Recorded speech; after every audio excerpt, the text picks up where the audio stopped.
Hello, and again, welcome to Bit Depth. I'm Santiago Ramones. Across from me is Meghan. Hi! You've been on here before. I have. But for the sake of very deep thought that Psychopaths causes... Nah, that's nothing. That show's not deep at all.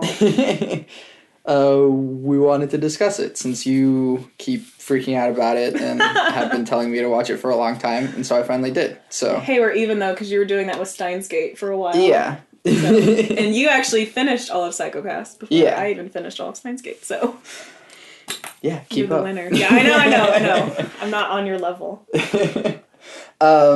So first of all... I'm gonna get crucified for that, by the way. The fact that I'm not caught up, but it's okay. Well, first of all, spoilers for Psychopaths. Oh, yeah. All of it? Okay, so should we, only talk... I mean, since we're talking about kind of in general, should we just go ahead and say all of it? Or should we only discuss season 1?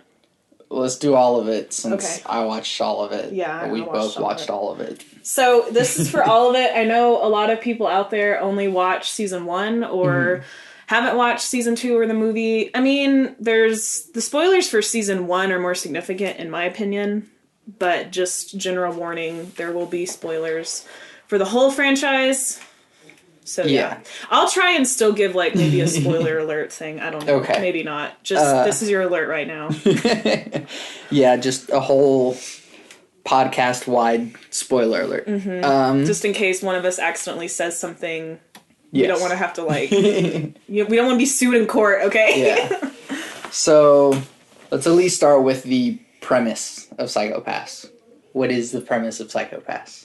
Man, now that I'm put on the spot, I won't be able to explain this one. So basically, it's a sci-fi dystopian story about a society that is so advanced that technology can now measure the physiological, psychological makeup of a person based on what they call the somatic scan, which is kind of it scans your body language, your physiological moods, things like that. I think even down to the just what it's going to try and predict what you can do and what your capacity is based on even something in the moment to tell if you're going to be a latent criminal or not to help better society. And it's dystopian because it has this peaceful appearance, but it's actually a very corrupt system. So it starts off and bases around essentially the police force within that.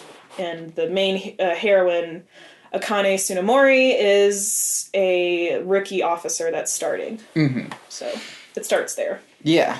And so one of the major points of view is that from her point of view, she's trying to help people rather than just stop criminals.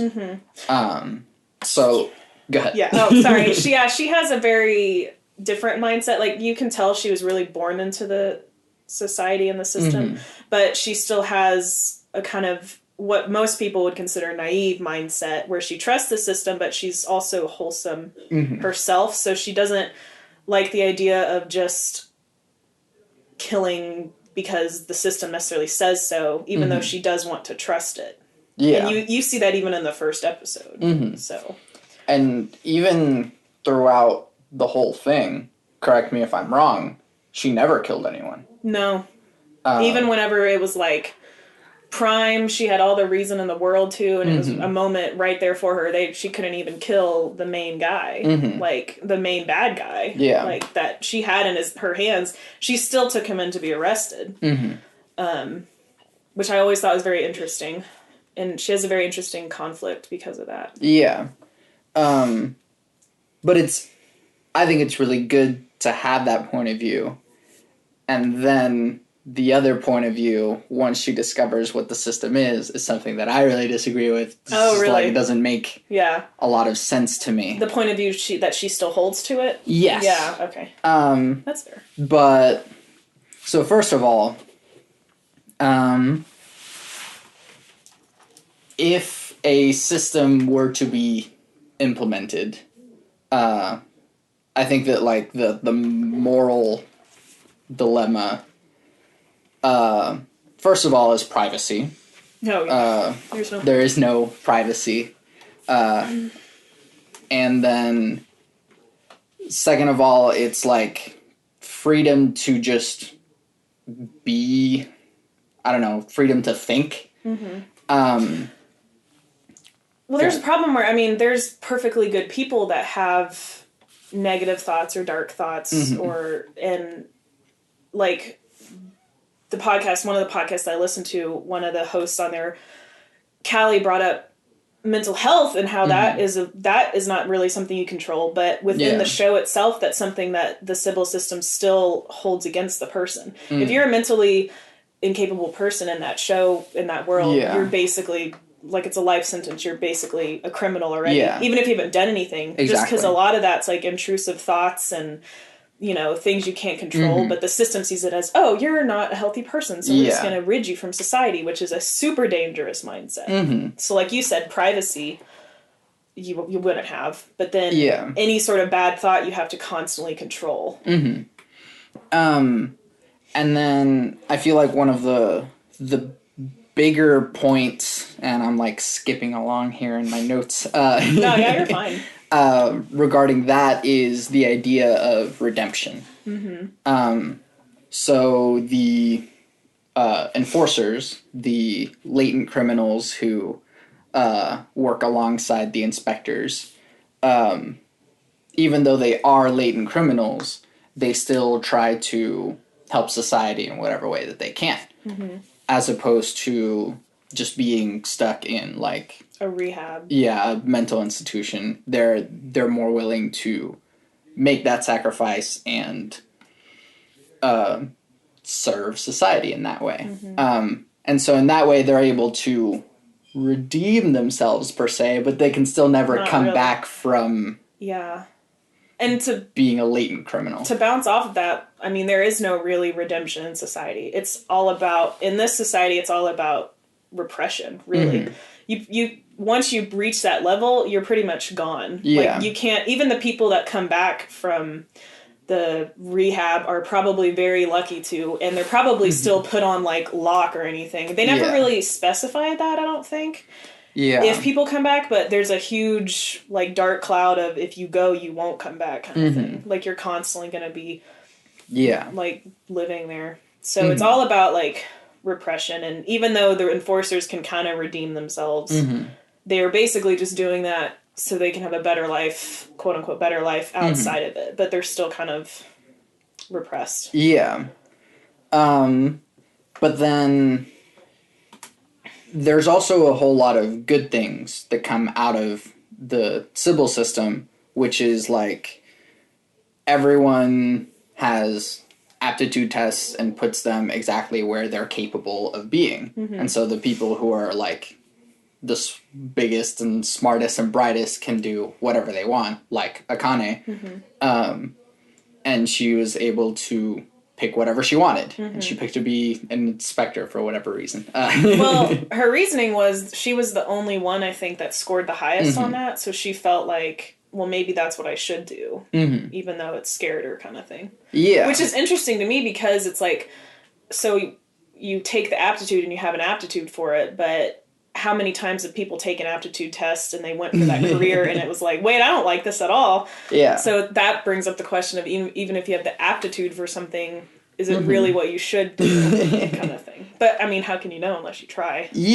But at the same time, the like idea is in there, you don't have a choice. Like, that's what you have to do. This is the only thing that you're able to do because you only scored this high. So you have to do this. And so there's a lack of freedom, but at the same time, it's like you're being put exactly where you need to be.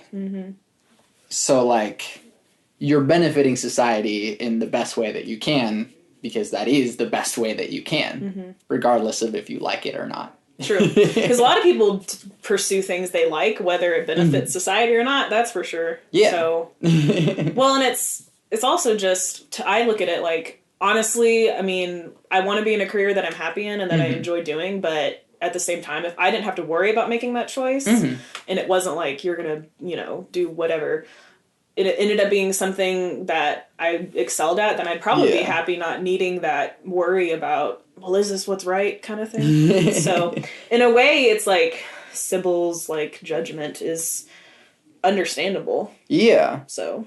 But then there's the people who like fall through the cracks and just kind of like skate by on, well, I'm just good enough for this, and then they just kind of like linger in the shadows. They never like step out or anything. They're never like excellent people, but it just allows society to sort of push them down, and that's how you get the crazier people. Well, and if it was such a perfect system, then it shouldn't have anybody like that. That's what. Yeah. And it shouldn't have any. Then, even when she talks to her friends, they're like, "You got to do whatever you wanted to do, and I got stuck with this." And so it's like, even though it is where, and I think part of it, even though it's where they're needed, if it's not something that they chose and that they feel like, I guess, at peace with, then they're going to be like in turmoil over it a little bit, which probably is what festers and creates all the other problems.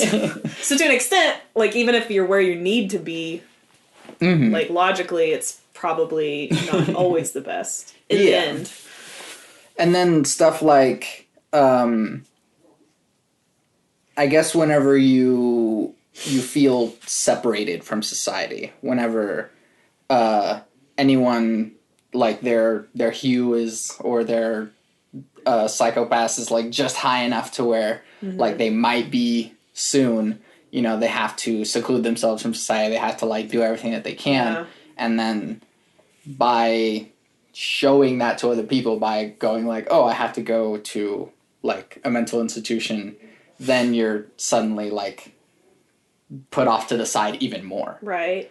And I mean, it brings up a really good point about even just in that first episode. Like, I hate when they use rape and stuff as like a plot device, but it makes sense how they did it in the show in the first episode, because it shows that a victim of something can be equally as pushed down as society as the people that didn't get placed well in the job. And that's not that victim's fault at all. They were just put into this traumatic experience. But according to Sybil, they're not worth it anymore. So furthermore, it's like pushing them down. In society, we don't want to deal with victims of things. Just go away.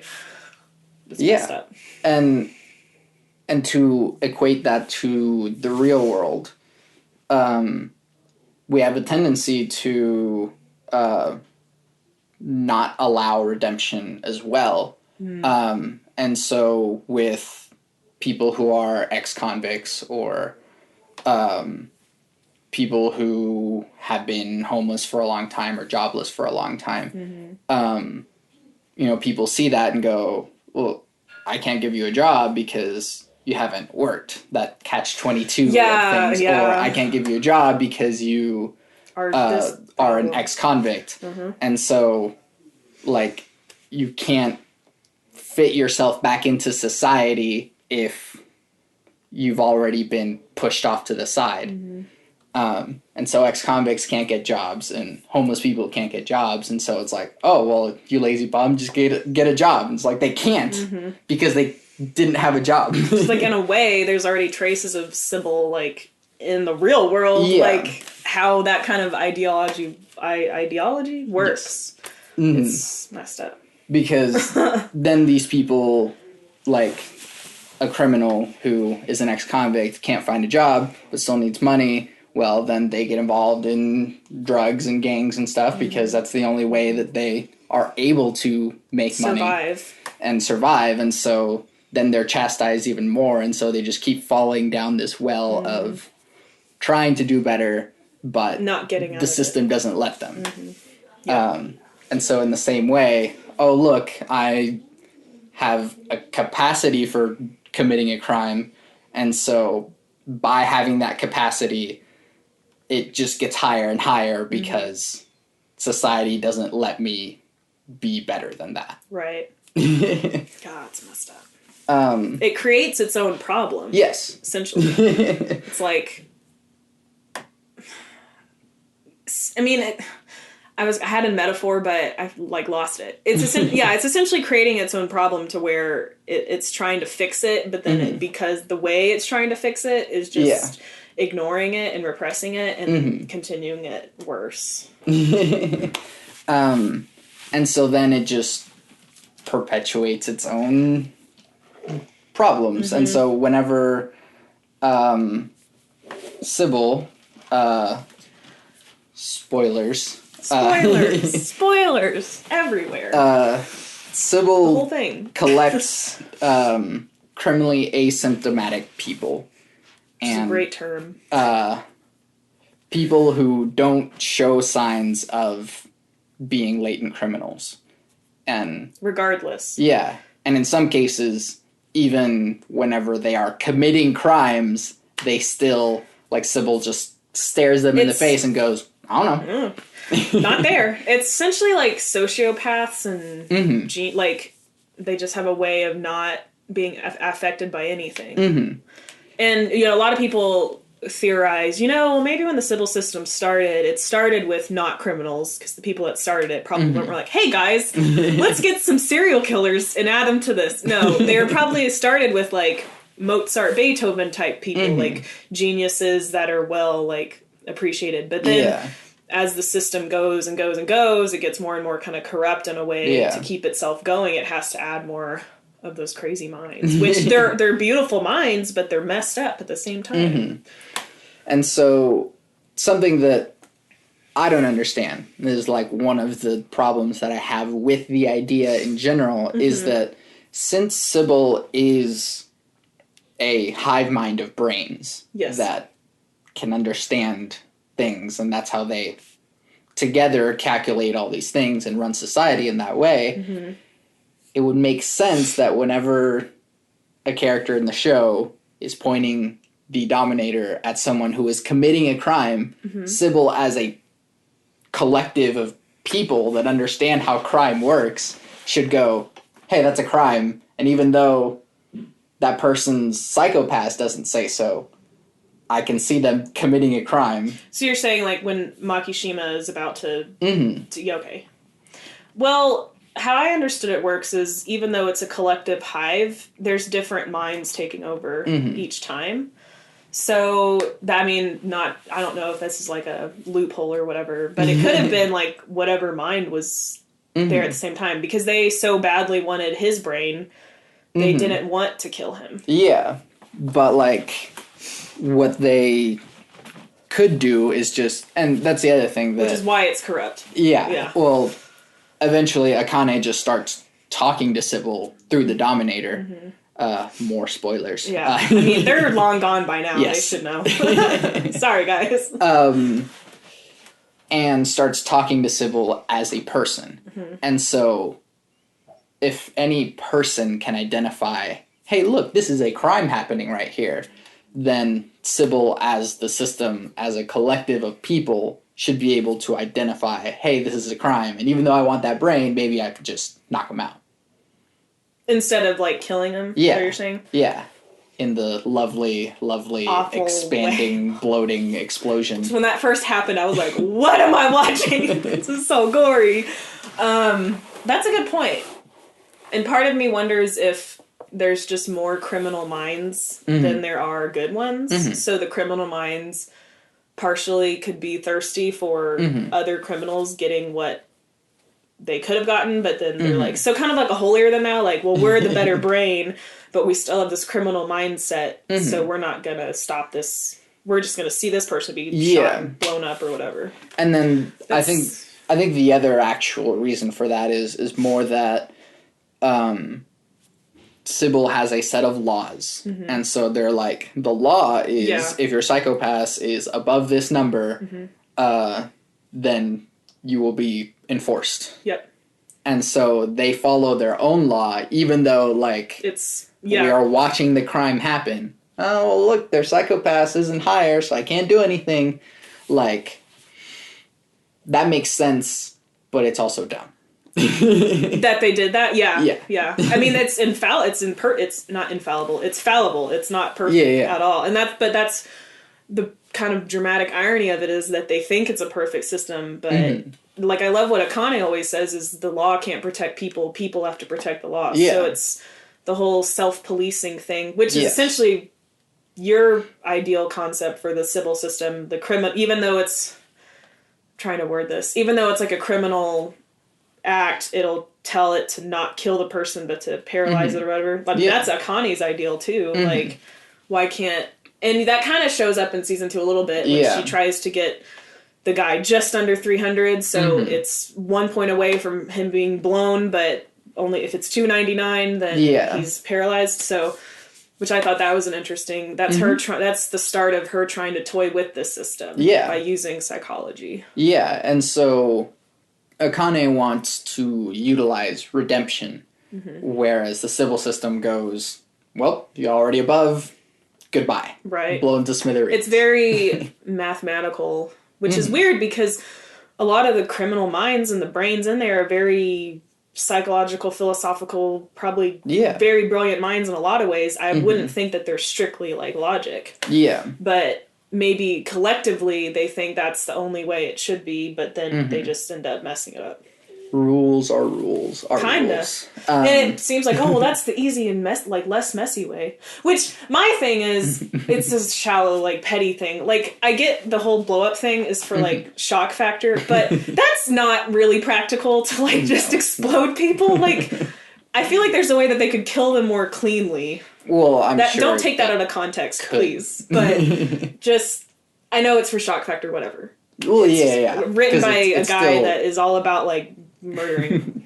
It's still an anime. Yeah. But by killing people in this gruesome, gory, bloody way, anyone in the vicinity that sees that, automatically their psychopaths just skyrockets. That's because it's like, this is the most traumatic thing I've ever seen. Part of me thinks that maybe that might be the purpose is, oh, well, let's just affect all the people in the area so we're just slowly, you know what I mean? Like, I don't know. But, I mean, the enforcers and inspectors have to even think about that. Like, that's why the inspectors are never told to do the dirty work or whatever. Yeah, exactly. When they're just as capable, they have the Dominator, so... Yeah. Gross. and something else is that I was talking to Sally about how morality is judged, and given that I've said this already on the podcast, let me do a fast version of it. There's intention-based morality, action-based morality, and result-based morality, from where judgment is deemed good or bad. With intention-based morality is I intended to do a good thing, and so that's where you're judged, regardless of if the action itself is bad or if the result ends up being bad. There's action-based morality, which, regardless of the intention or the result, the actions themselves are judged as good or bad. And then there's result-based morality, where, regardless of the intention or the action, it's only the results that matter. Law, at least in the United States, it seems, is more action-based. So regardless of if you intended to do a good or bad thing, or the result of the thing, you are still punished for the action. If you were caught speeding, regardless of if it ends up in a car wreck, because that's why the law is there in the first place, or if you even intended to be speeding, you still get a ticket if you are speeding. Well, and that you can even go that to something as dramatic as murder. Like if you made the actions to try and do it, whether your intention, quote unquote, was pure, or whether you ended up doing it, you're still charged for manslaughter, right? Yeah. Like you're still charged for like wanting to do that action and planning it. Yeah. That makes sense. And so it seems as though like Sybil can't decide whether or not is it the intention or is it the action, because we've seen that as the Dominator is staring Makishima in the face as he cuts a girl, his psychopath goes lower. Yeah. The closer he gets, whenever he slices her neck, it's 0, which is, you never saw that in the show until then. Yeah. It's crazy. And so Sybil didn't determine then that the action itself was the law. it determined that just the psychopath itself is the law. Yeah. The number. So what, like, if it could, how do you think it would have judged him based on intention, action, or result? Because his intention was trying to get Akane essentially to, like, think for herself and kill him. Mm-hmm. But, and then the action obviously is wrong, and then the result is obviously wrong. Or it could have been fine if she killed him instead of him killing her. Does that make sense? It's actually more where the judgment was happening, as opposed to the action itself. It was more that it doesn't even judge on the action, it judges on the psychopaths.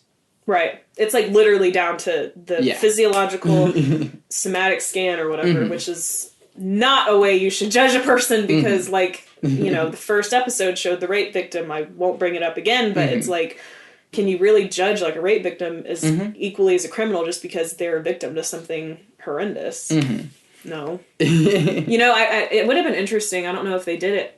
I mean, I've watched it like 5 times, but did they ever show Yuki's psychopaths while she was, like, about to get slit? I don't remember. I don't think they did. That would have been interesting to see, because hers probably would have been, like, late criminal status, you know? And then Makishima's like, I'm at, like, 20. Yeah. Hanging out. So something that is important to the way that I think society should be structured, but it obviously causes a lot of disagreement, is the fact that, so I don't believe in free will. That I am not in control of the way that my environment causes me to make choices. So in the same way, a victim does not choose to become a latent criminal. That was thrust upon them. Yeah. And so in that world, yeah. Yeah. By their law, yeah. Jeez. And so they can't even choose for themselves how they're treated by society. Regardless of if they follow all the rules, if they're a fine, upstanding individual, something terrible can happen to a person, and therefore you are no longer considered necessary by society. Right. And so some people just like go farther down that hole and then become actual criminals and just like, well, I was a victim and I'll just do the same to everybody else. Right. Which happens in the real world. People who there's a correlation between people who are victims of sexual abuse and they tend to be perpetrators of sexual abuse in the future. I also think part of it is, like you said, it was thrust upon them, but they also believe that that's only fair if they continue doing that to others to make up for the fact it happened to them. But also, maybe depending on how early it is, I don't study mental health, but if it happened to them when they were young, maybe that's what they think the world's like, and they're like, well, someone did this to me, so. But it could be a skew of things. I'm just kind of throwing that out there, but anyway. But I think that, so let's even take that idea that if someone thinks, well, the world is this way, and so I'm just going to continue making it that way. Right. That's a dissonance that I don't have room in my brain for. I know. Because then it's like, well, then there's like a billion different kinds of worlds out there because everybody's living it their own way. Okay, I don't want to think about that either. But what happens whenever, so in the second season, whenever the people in the clinic or the pharmacy, the crazy guy just holds everyone hostage. The old guy, right? Yeah. So then everyone in there, like, their psychopaths goes beyond redemption. Well, and it shows that with all the enforcers from Division 2 being like, well, there's a bunch of latent criminals in there, so we're just going to shoot them through the wall. Exactly. And it's like they literally were going there to get medicine for their problems, and they're suddenly had it thrust upon them, so... Yeah. And then anyone in the vicinity that gets to see all of these people exploded as they run outside looking for help. I think that's the point when I was desensitized to that. I'm like, well, once you see it like 6 times in a row, you're good. Yeah. But that's sort of exactly why the system, like, has just this giant problem, this gaping problem in going, well, we just judge you on your psychopaths regardless of crime, regardless of anything, just your psychopaths. Therefore, all of these people gone.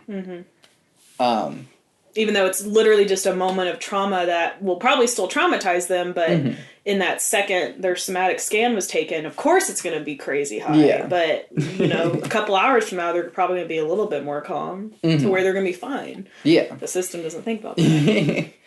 And then something else with, like, so, like you said, the people that Sybil takes in are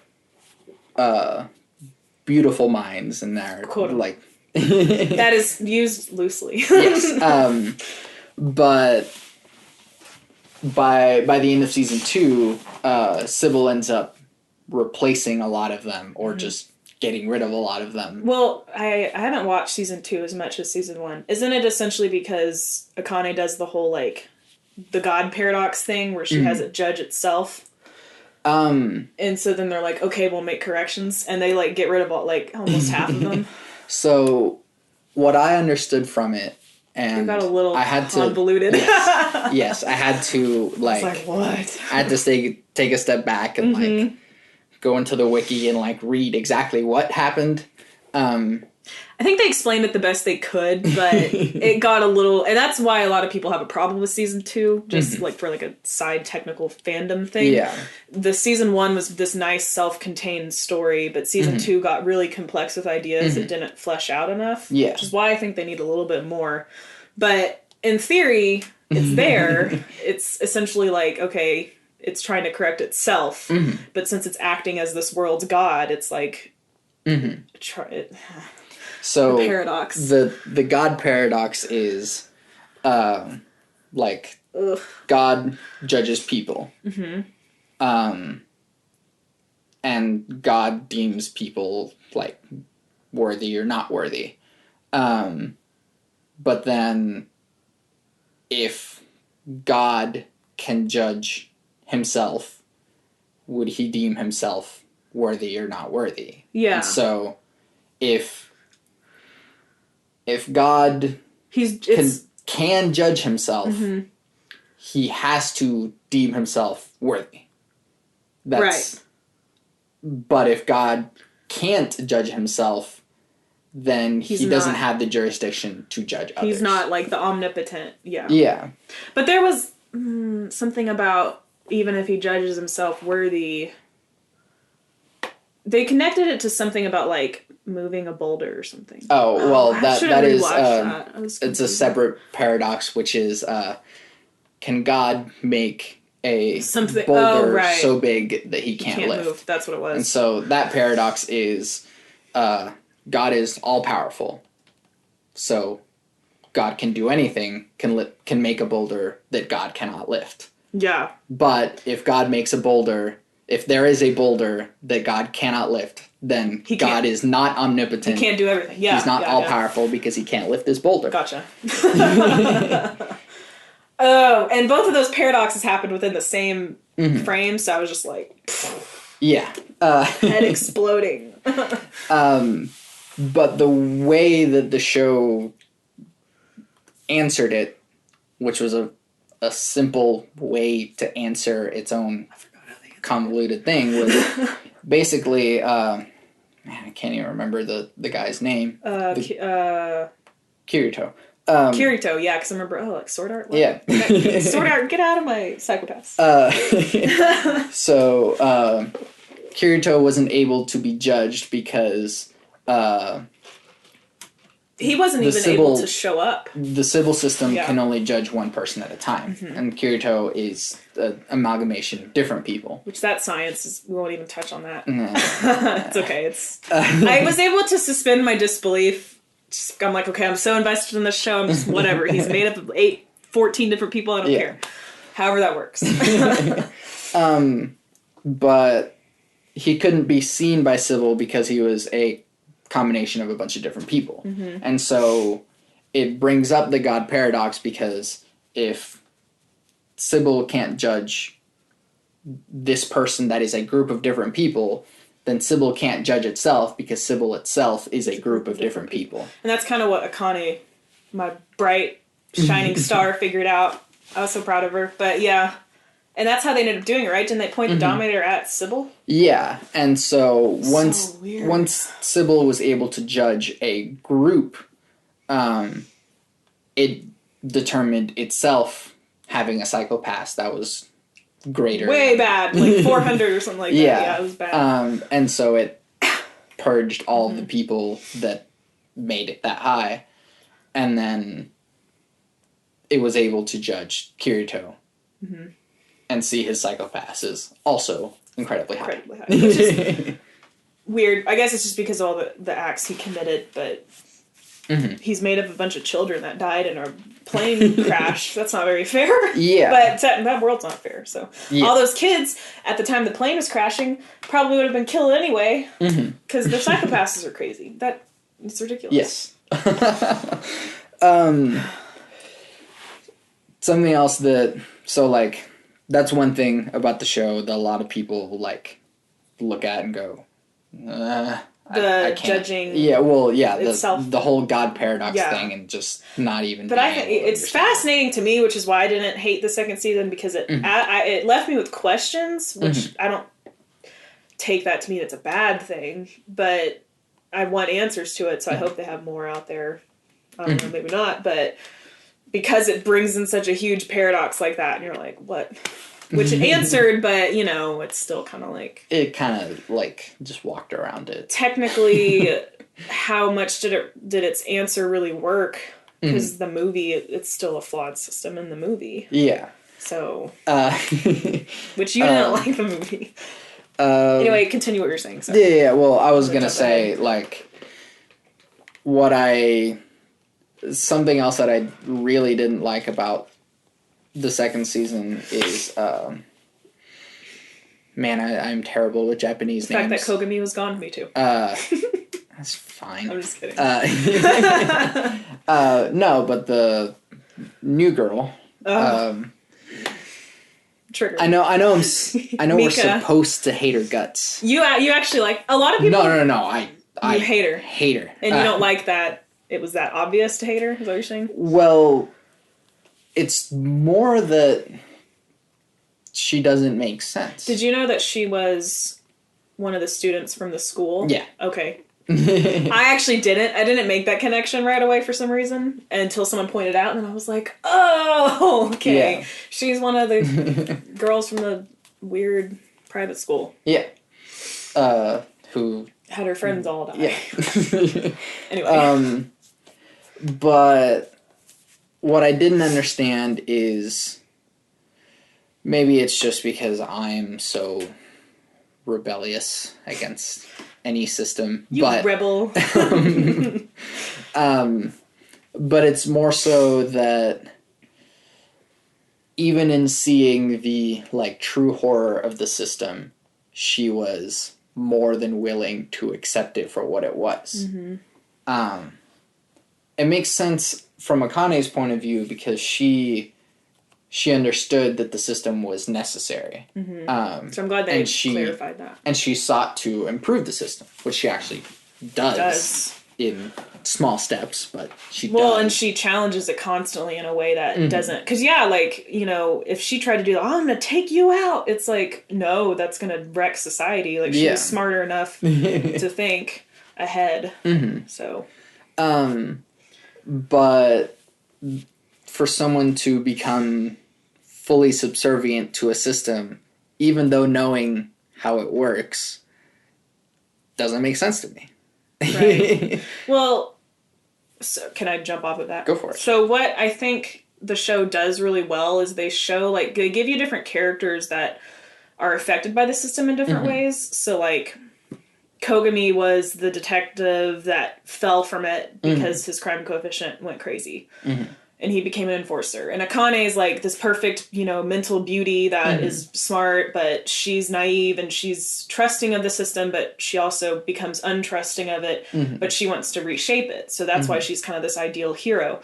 Genoza was kind of a coin of the system who ended up being played by it, and then he ended up just kind of going the same route of Kogami. And I think Mika, I swear that's her name. I think it's Mika. I don't know. I hate her. But why I hate her is the same reason you do, because she, like, lost a lot of friends because of this twisted serial killer within the system. And then she became part of it, but then she became so manipulated by it that she became not only a coin, but she was, like, not even going to try to fight it. Yeah. And it's a kind of, like, I think she's a well-written character because she's, like, kind of pathetic in a way. Yeah. And she's so I think what she represents is she's terrified by it, so that's why she's controlled by it. Yeah. She doesn't, like, every time you see her, she's, like, eating all this cushy food. She's, like, on technology, even when she's doing, like, research against that guy. And I think that's supposed to represent, she's comfortable in this cushy life, even though she's been affected by it. She's kind of selfishly taking it in. And complacency within a system that's being oppressive to you. That's why I hate her. When she's, like, crying and clapping. Oh. Yeah. And the fact that she willingly... This whole thing is spoilers, but I'm still giving warnings. The fact that she willingly helped that guy kill Akane's grandma...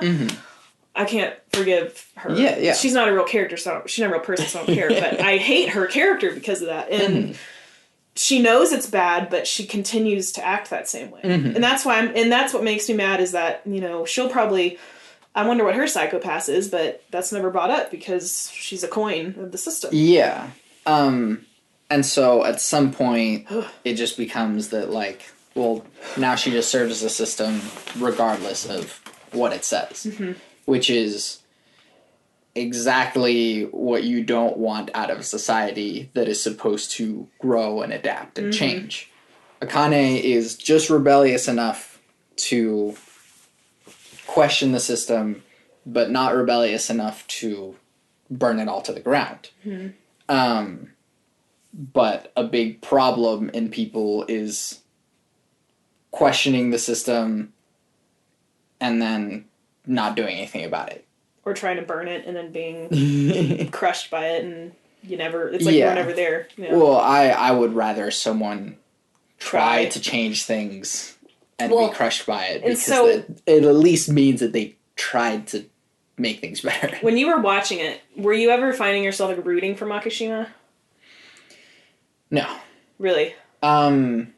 Makes me question myself a little bit, because at some points, even though he's awful, I'm like, he's actually really smart in what he's saying, and I kind of wanted him to do it, but then I know it would be bad, but it's kind of like, why not let him start it, the revolution or whatever, because he was saying a lot of smart things. Yes.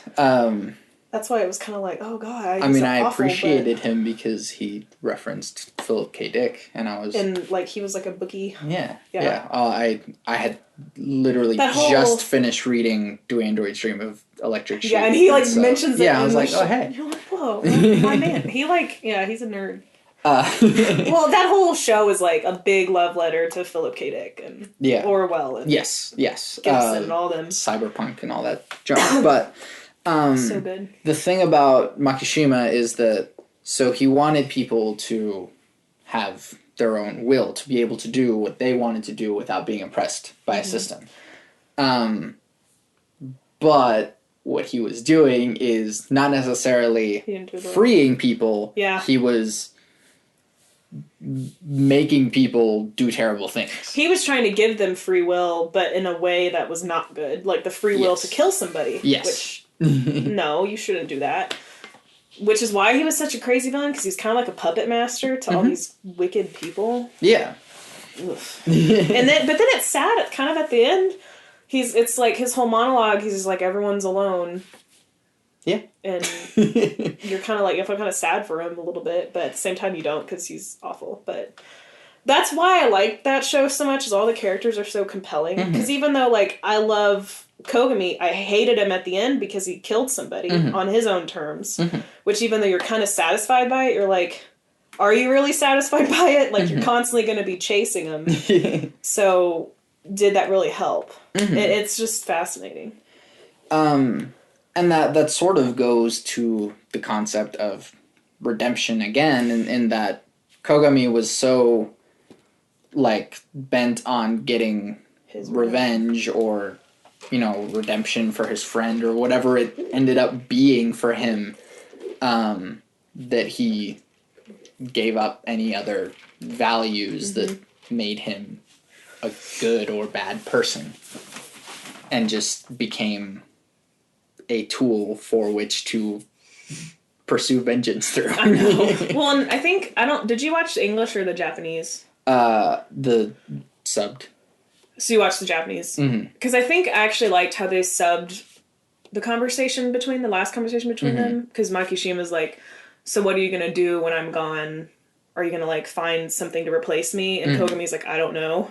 And then he shoots him, and it's just kind of like, oh, that's such a huge sign where he's just like, he realizes that he doesn't have a ghost to chase now, and so he has to completely reset his life. Yeah. That's why he just pieces out. Yeah. I honestly can't blame him a little bit.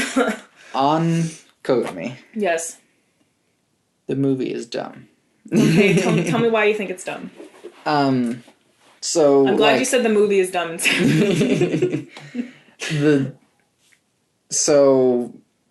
The entire, like, second season, it, like, throws hints of, like, Akane misses him or, like, sort of sees him as this ideal of what a, like, good broken person is. Well, I saw it more as she misses him, but she misses their partnership they had, because she, like, starts smoking, quote unquote, the cigarettes to try and, like, bring his presence back. So I think she just wanted him back as a mentor, because he kind of helped encourage her in a way that wasn't, like, babying her. Yeah. He was kind of, like, always reminding her, like, what she was capable of and let her show herself for it. Yeah. But also was willing to protect her if he needed to. Yeah, but it was also part of her duty to make sure that he didn't do anything worse. Right, like, she also is probably also like,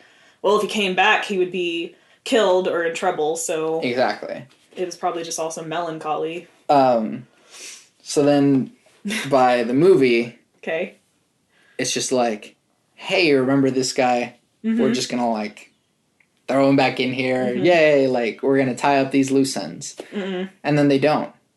They just... Well, here's my theory about that, though. Why I think the movie was important, it will only be important if they have another season or another movie or something to completely tie up the story. Yeah. Because what I feel like they were trying to do is essentially continue his arc to go from, okay, you got your redemption, you killed your ghost, but you're still not satisfied, you have to do more. And because that whole time he became like this leader for this colony of people, rebels, Akane kept being like, you're kind of like Makishima in a way, but like you both have the same charisma to lead. I feel like they're trying to set up this like possibility that he comes back. This is probably too anime right now, fine. But he comes back to like help be the next attempt at like shutting down the system. But he could maybe be successful with it since he's worked within it before. Yeah. That's just a theory. I still think the movie's good though, just on its own. But I mean, I love everything about the series. So I'm a little biased, but I see your point. A lot. And then the movie was really only good for tackling the idea of power and extending power and control throughout the world. Which was, for some reason, I was like thinking the whole world was like that. So when I realized, oh, it's only Japan, that was really cool. That was the movie. What the movie focused on was, oh, well, what if we gave it to somebody else? It's like, ooh, those collars are messed up, man. And that's kind of the other thing. And so, like, in Japan, the, like, people who are latent criminals or need rehab or whatever are pushed down into the shadows of society, or they just get away from any scanners or whatever. Right. Whereas in the movie, these people are just put out in front. So, in one sense, in Japan, these people that are, like, abhorrent people just go into the shadows, and they're just hated in the shadows. Whereas in, I don't even know how to pronounce the weird acronym that they had for this country, but Southeast Asia Union. Southeast Asia, yeah. It was weird. Their floating ship was, instead of having the criminals or the latent criminals in the shadows, they just had them up front to be like, hey, look at this person. Let's all hate this person. Because of what they were, like, they had that visual representation. Yes, that was interesting. And so, in one sense, it's sort of like doing the German, like, wearing the Star of David. That's a good, I haven't thought about that comparison before. In order for society to go, look at this person, let's all hate this person. Yeah, and, like, isn't there a point when she's like watching something from a pier and people get in a fight? And is it like two latent criminals that got in a fight? No, it was a latent criminal and a non-latent criminal. And so the non-latent criminal basically instigated a fight and then like started the fight, but then once enforcement came in, was like, oh, hey, look, it's him. He's the one wearing the collar. There's so much societal, like, implication with that. It's insane. And so just showing, like, hey, we are the good people, and you're the bad people over there, and we're going to keep you over there. Well, and I think that to further that concept with that whole military having hijacked their system where all of them are latent criminals, but they made it to where they weren't. It's the whole series of Psychopaths is all about illusion to me, and like, here's how it is on the surface, but really underneath, it doesn't matter what it should be underneath, right? Because it's working, right? But no, underneath it's a bunch of brains that are a bunch of criminals, and then in the movie it's like, oh, underneath it's a bunch of people in the military that are running this. Sakuza, I think that's what it's called, are actually latent criminals, but you know, the peoples with the collars, the visual thing you see of the people with the collars, they're the wrong people. But wasn't that, like, decided upon when they were first given the technology? Yes. So it's like, how was it decided upon? Well, so Sybil had said, like, we gave them access to the system and the scanners, and any way that they would enforce it was up to them. Right, okay. And so they didn't give the law enforcement enforcers... they just were like, here are the scanners, here's the system, so that you can scan people who are latent criminals, but you can do whatever you want with the criminals. That's up to you. And that's when they came up with that collar thing, yeah. Oof. And so as soon as their psychopath goes higher than a certain, or their crime coefficient goes higher than a certain amount, then they're just immediately killed. I'm like eating my words, because earlier I was like, there's got to be a cleaner way to do that. That's exactly what it is, but it's almost more messed up. Well, because then it takes away the idea of redemption even more. Because it's not a person in Japan, you at least had the opportunity to maybe hide and get better or seek help. Whereas there, it's like, as soon as you get a collar on, as soon as you get above a certain number, you're dead. Because at least in Japan, there was a person behind the dominator. And if you had someone like Akane behind a dominator, she would rather talk you off the cliff and get you paralyzed instead of just pulling the trigger and blowing you up. But yeah, I didn't think about that before. That's worse. The collars are worse. Yeah. Yikes. There's no room for redemption. No. Unless, I think there's still, like, the paralyzed versus exterminated. Like, I think if you go over 299 or whatever with the collar, you're killed. But I think it still paralyzes you. I don't think you just get killed. I think the guy that it showed, he got paralyzed by it, but nah, it straight up killed him. It killed him. Yeah. His thing went that high. Yeah, it just killed him. Jesus. Psychopaths is so messed up. Even still, it doesn't like having a lethal dose of something is much better than being blown up. I don't know. Being blown up, I feel like you don't feel it though. I don't know. Maybe I don't think you feel a lethal dose. True. Yeah. But what if they chose to not do a lethal injection because they can choose whatever they want? Yeah. They're like, they're a latent criminal. They can suffer. I mean, they could do the same thing. They could just like have the collar like do the same thing the Dominator does, I guess. True. It's just a real big mess. People have to clean that up. God, that's so gross. Yeah. Well, because they blow up from like their neck. I think it's worse whenever they would shoot them and you'd see like an arm. Mm-hmm. Ugh. Like the crazy guy with the avatars. They're like chasing him down the hallway and they shoot his arm and it blows up, but he doesn't die. Right, yeah. I'm like, wow. How is he still alive? Yeah. So, gore.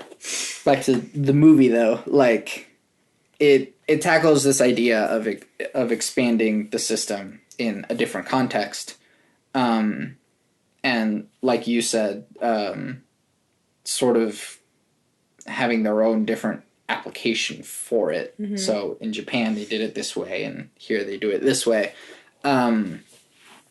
But then it's also just like what is on the surface and what is on the bottom, which keeps consistent with the whole show, like you said. But it still doesn't like do anything. I mean, I would agree with you, but I'm also like, there's gonna be more, right? I'm annoyed with how it ended in a way of like, oh, I'm gonna have this big long monologue with you about why you shouldn't run or whatever. Remember? And she's like, talk. Yeah.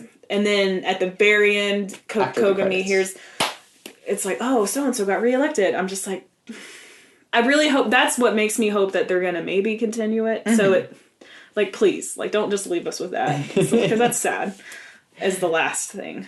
Yeah. Because it kind of does make you feel like, okay, there needs to be some sort of tie back somehow. But, I mean, I don't know. It's a movie. Maybe it could. But at least at this point, they opened up like loose ends even more. But it was written by the same guy that wrote the first season. Second season was not written by that same guy.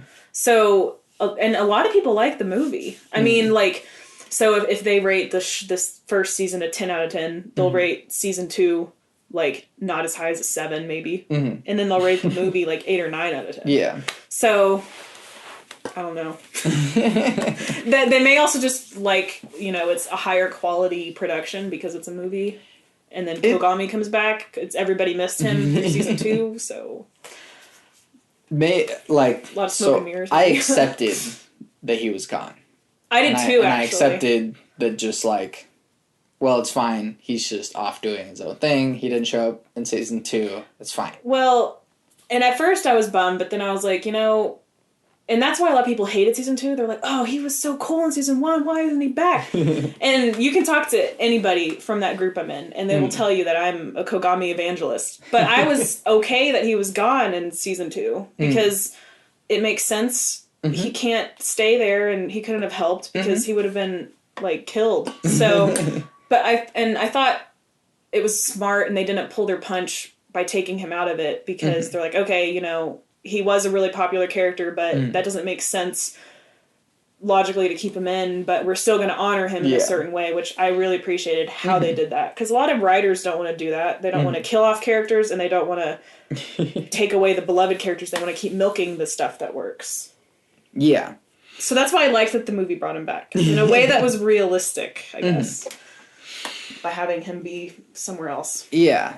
But then the point of bringing him back is to have him, like, do something or be a part of, like, the whole message at hand. I really think it's... Which he wasn't. I really think it's building him up to be... Because that other group wanted him to be a part of their mercenary thing. Mm-hmm. So it's like... They're like, hey guys, if you didn't think about it before, he could be a potentially good leader for a revolution. Mm-hmm. And so I feel like maybe that's what the movie is trying to say. Because everyone looked up to him. But if they don't continue the series, I'll be very mad. Because it needs something. Just no point. It needs something, because you didn't get the completion of his arc at all. They reopened his arc, and they can't not complete it. I will be mad. I will write it myself. Actually, no, I won't do that. Okay, so one last thing that I want to touch on. The idea of redemption is consistent throughout, and then there's the idea of duty. Yes. Everyone who wants to giggle at the word duty, get it out now, because I'm about to say it a lot. Oh my god. Please don't. If you're listening to a podcast over Psychopaths, I hope you have a little bit more maturity there. Just saying. But, so, I kind of considered it her duty to defend Sybil regardless of what she thought about it. Mm-hmm. But it was also her duty to help people regardless of what the Sybil system said. And all of the enforcers and the inspectors have their own sense of duty as well. And so, I mean, we called into question Slave Girl, because her name is long and I can't remember it. The girl who enjoys Sybil and does nothing to change it. Oh, Mika. Right? Yeah. That's not her name, I'm sorry, but I don't care. Y'all can hate me later. She considers it her duty to follow unquestioningly. Stupid. Kogami considered it his duty to get rid of Makishima. His duty was to, like, I think himself and his friend. Mm-hmm. Yeah. Makishima's duty was to make sure that everybody has free will in the society and be free to do whatever messed up things that they want. Genoza's duty was to the system. Yes. But then that got questioned. Mm-hmm. Well, he was mostly looking out for himself in the first season. Second season, he was almost a completely different character. Yeah. Because he was like, well, I have to, I can only do these things, and if I do this thing, then, like, they're going to get mad at me, so I'm just not going to do anything about that, and you're going to have to work around it if you want, but I'm not responsible for that. Mm-hmm. And so that's kind of like, yeah. I can't do anything about it, which is the exact type of boss that I hate. Mm-hmm. Like, I'd rather have a boss that is more like, screw the rules, I don't like you. And I was like, I am glad that you are so, like, outwardly not liking me, as opposed to just trying to help me, but actually not helping me at all because you have to follow the system to cover your own butt. Well, and going into the depths of his character a little bit, like, I think it's another thing, everything in the show feels very purposeful, even down to the designs. Mm-hmm. So, like, Genoza wears glasses, and you're like, oh, it's an anime glasses character, whatever. But I looked more into it, and, like, a lot of times, symbolically, glasses within characters represent control. It's like a separation of you from your soul or whatever. Yeah.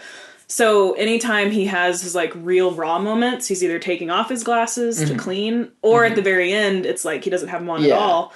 And then it's like, oh, you have my eyes or whatever. And then the rest of, from there on, he doesn't wear them anymore. Yeah. So that was kind of... Then he gets a cool ponytail. Yeah, he does get a cool ponytail. His design's really nice in the second season. And a cool cyborg arm. Yeah. Sorry, guys. You're already spoiled already. But it's like he kind of turns into his father in a way. So... Where was I going with that? Yeah, he was a coin, but then he wasn't. Yeah. And so a lot of times what the show is trying to do is say that, like, your duty is to society more so than yourself. Ask not what your country can do for you. Ask what you can do for your country. Yeah. JFK. And so... Which, in theory, is not bad. No, I don't think the intention is bad. That's a good thing. With a messed up system, yes, it's bad. Yeah. And so Akane is trying to help the society as a whole by changing the system. I think that Akane is fully capable, and this is just me, is fully capable of just destroying the whole thing and making something better. Me too. And so she could just be like, well, I'm just going to expose you, and then you can't, like, enforce anything on me because I'm criminally asymptomatic. You think so Akane's a criminally asymptomatic? Yeah. I don't think she is. Remember, her Q was going up in season 2. Yeah. But it went back down. Well, right, but the criminally asymptomatic people, their Q never changed. No, their Q's changed. Well, like, they never got... Hers actually got risky, though. Yeah, but she never... I don't think she's criminally asymptomatic. I feel like they would have really pushed on that more. If anything, she just can't be It's just harder... She can't be considered... Right. Crazy they by pushed her the system. They pushed her to an extent. Then she calmed herself down by thinking of Kogami. Sorry. I think it's just basically that she just can't be... She's more like... I feel like she's a little bit more cool-headed in how she can control her emotion, maybe. But I wouldn't call her, like, Makishima levels of criminal asymptomatic. No. But it's a different sort of thing. Right. In that her psychopaths can't go higher than... Like, it would probably... it 150 is whenever you're late in criminal? I think 150 is when you're late in criminal, and hers reached, like, 120 or 30, I think. Yeah. They're always like, Akane, you're a psychopath. It's gonna get bad. And she's like, shut up. Yeah. But yeah. Anyway, but she could take over the system. Yeah, she's fully capable of, like, come at me, bro. What are you gonna do? Enforce me? You can't. I also wonder, if it ever came down to something like that, even if her hue could go up, she would be so confident at that point of knowing that it literally runs by that number that she would know that she would have peace that it wasn't going up at all. Does that make sense? So that's what would keep it from judging her. Break the system by using its rules against it. Yeah. But that's exactly it. That she can destroy it and not be hurt by it. She can't be hurt by the system. Yeah. I mean, she can be, but... She's capable of not having her psychopaths increase greater than enforcement levels. She can't be hurt by the system in the way the system judges hurt. Yes. Because as we discussed earlier, the system does not care what things you are doing. It only cares about your psychopaths. And so Akane could literally, like, go down the elevator and start ripping brains out of boxes, and they would be like, you're good. Oh, yeah. But the reason why is because she knows the people she's exposing it to are not... They're all sorts of, like, fragile, so... They're like, hey guys, the system's run by a bunch of brains. Yeah. I'm exposing it. Yes. We should be good. They're going to be like, what? No. And yeah. Yeah. So I don't know what it would take for her to reach that point to where she could overthrow it. By showing that she is capable of improving the system and improving society to the point to where they are capable of being beyond the system. Yeah. Beyond. Dang it. So I don't know. Maybe that's what like the third season could be. I really hope they if, don't like, need more. Kogami comes back, then like they together can work to reestablish the system. I don't know how he can come back. Well, because he had hopes for it to just reform and like, oh, cool, they're gonna vote and have like actual leadership, and then. But how he can go back to Japan, I mean, because what's her face is still there. Actually, she's not. Just kidding. Oh, maybe he could. Yeah. Yeah. And then they can take over the world or whatever. But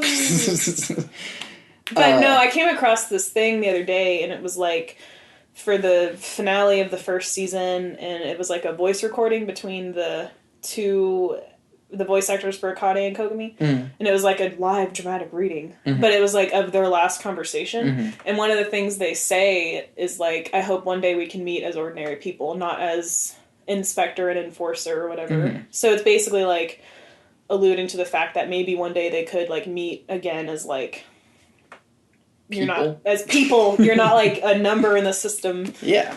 Sad. So that's another reason why I hope there's more, because they keep dropping hints of like, well, it's going to be completed. I also am terrified they would fumble it. But. Lastly,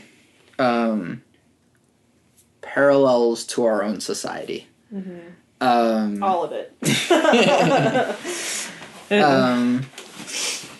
If Sybil in itself is supposedly perfect, we can see all the problems that are in it that we could improve upon as a society.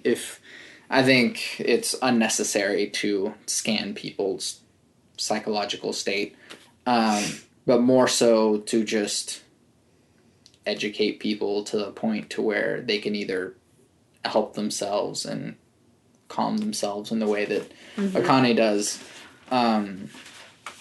or, create an environment where people don't become worse. Right. I mean, to an extent that would work, but then there's always the environmental factors or mental health factors. Like, some people probably can't reach that level of understanding. But then that's when I feel like, along with self-policing and societal kind of policing Hospitals itself, just society also helps its people more, instead of just ignoring them and pushing them down. So that's why I really like how she says the people protect the law. I mean, it's law enforcers are necessary, but sometimes I think it becomes too easy to be complacent on that, to where people stop policing themselves and stop policing each other. It's like that scene with the girl, with the guy with the helmet, and because he wasn't being scanned, he was just beating her, and no one knew what to do. Yeah. Because they didn't know that was wrong. Yeah. So, and there's some flaw to that, because like physiologically, if you see violence and blood, you're going to react. But that was a really interesting point of, they're so desensitized because everybody does everything for them. It should be perfect, that they don't know how to handle that, which is, I worry that's where society goes. If someone's screaming rape or fire, people start walking faster, instead of helping. So that's very real. Yeah. If people enforce the law or just follow the law, they're good laws. Then we don't have to worry about enforcing the law. If you just do what you should, then you don't have to worry about consequences. But that is the problem with just the individuals, what they think is good or bad or whatever, or what their intentions are. Yeah. Eventually, either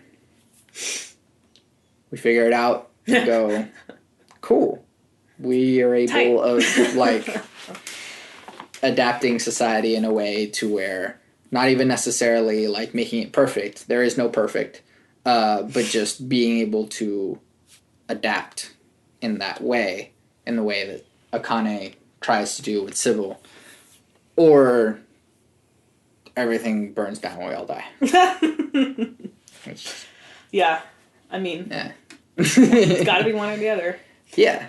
I mean, previous societies in history have reached those points repeatedly, and so... Reached the burning and dying point. Yes. Repeatedly. Yes. If it would have already reached the other point, then we would be having this conversation. Yeah. But, you know, television allows us to introspect on our own society through a hypothetical society, which is why fiction is good. Exactly. Makishima will tell you that too. Yeah. He reads all those books for a reason. Yeah. But also it messed him up a little bit, so don't do that. Have anything else to add to that? Probably why I like the show so much, and it's like my favorite anime just in general, is that it kind of... because of its themes and its messages and its stories and everything, like, I think about it every day in a way, like, some way. Like, it's very smart, well written, but also it keeps you questioning and asking questions and whatnot. So that's probably why it affected me so much. And just the characters were all... You said you had a problem with the characters feeling cliche or whatever, right? Yeah. I disagree. I felt like they were very far from cliche, but I also watch a lot of other anime where it's ridden with cliche tropes that, like, you would roll your eyes at. But That's So Psychopaths to me does not feel like that. But the main girl, Akane, like, you know, is kind of like an ideal aspiration for me. She's passed a lot of cliches. Yeah, she has. Like, I mean, there was a point, like I said, you know, even though I loved Kogami, I hated him at one point. I hated Akane that she didn't save her friend. But at the same time, I realized that's kind of real. Like, I don't know what I would have done in that situation. So it really introduced, hey, characters can be really well written and, like, human, even in this very manufactured, bad society. So that's why I liked it. Cool. But yeah. I could probably talk another 4 hours, but we're not going to do that. Yeah. Megan? Yes. Where can we find your stuff if you want to put it out there for people to find it? Pretty much everywhere. I'm Monarch Star, MONARCHSTAR, usually one word, sometimes separated by a dash. That's Instagram and Twitter for sure. Yeah. And then Facebook, I'm just Megan Murphy. Yeah. Whatever. Yeah. That's pretty much it. And follow her, like, your photography page. Oh, yeah. My photography page is still kind of under construction, which it has been for a while. Even though I've been editing stuff. It's Lucid Star Photography. I just put star at the end of everything. It just helps me remember. Look at that's a catchy word. But some good pictures there. Your Instagram, some good pictures there. I post art and photography and things. Yeah.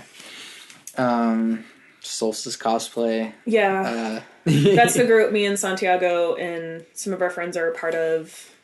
We dress up and do skits and cool stuff. Yeah. That you all should follow. Yeah. Have hype for Tokyo and Tulsa. Yeah. Well, I'm not sure how soon this podcast might go up. It might be right about the time Tokyo and Tulsa goes up. Oh, okay. Or is there. Yeah. Or have hype after it. I don't know. Yeah. Or, just find it on YouTube. Get hype now. It does happen after Tokyo and Tulsa. Yeah, yeah. It will be in the podcast description thing. Have hype. That's just a life lesson. Yeah. Thank you.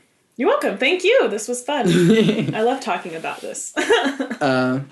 I'm Santiago Ramones. You can find everything that I do on my website, santiagoramones.com. I make music and also do this podcast. You'll find my music on my website, and I'm trying to get an EP finished. His stuff is really good, soon. By the way. For all my people out there that I'm sharing this to on the club page, you need to check out his music. Thank you. Do it. But yeah, if you listen to this podcast and you haven't told me that you listen to this podcast, I'd like to know. Let me know what you think about it, what you like about it, what you don't like about it. what you think I should be doing more of or less of. If you hate my voice or hate my laugh, I hate my laugh a little bit too. So what? It's just like Who says I hate your laugh? No, I hate my laugh. But who would go to someone and be like, I hate your laugh? I'm like, that's awful. They're podcast listeners. They're laughing. That's fair. I mean, whatever. I haven't gotten it yet, but I'd like to get anything. Right. Literally anything. People listen, apparently, and so I'd like to know. Tell me what you think. What you think. But yeah, I always end every podcast with my 3 things, which are love never fails, it's going to be okay, I might be wrong.